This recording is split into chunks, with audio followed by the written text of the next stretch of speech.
اور یہ بات بھی معلوم ہے کہ نبی صلی اللہ علیہ وسلم نے عبدالرحمن بن عوف رضی اللہ عنہ کے پیچھے نماز پڑھی تھی، جبکہ نبی صلی اللہ علیہ وسلم سے افضل کون ہے؟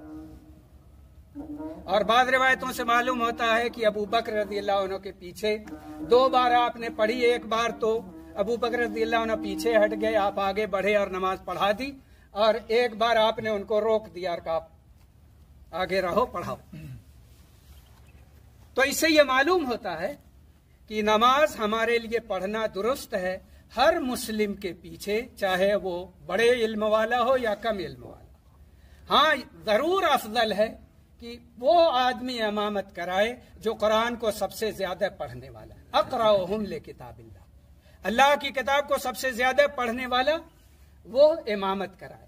اگر سب اس میں برابر ہیں تو حدیث کا جو بڑا عالم ہے وہ نماز پڑھائے۔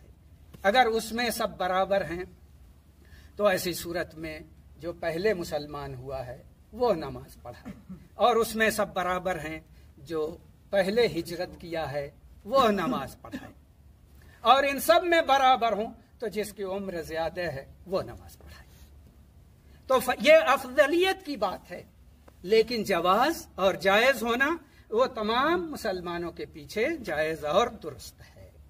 اللہ تعالی ہمارا رب ہے، 7 آسمان کے اوپر عرش کے اوپر ہے، ہم اس کو وہاں جانتے ہوئے بھی اپنے قریب جانتے ہیں۔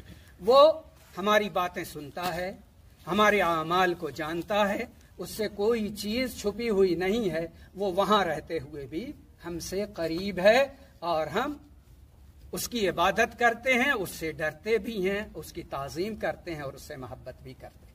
اللہ تعالی ہم لوگوں کو اسی عقیدے پر قائم رکھے اور خیر پر باقی رکھے۔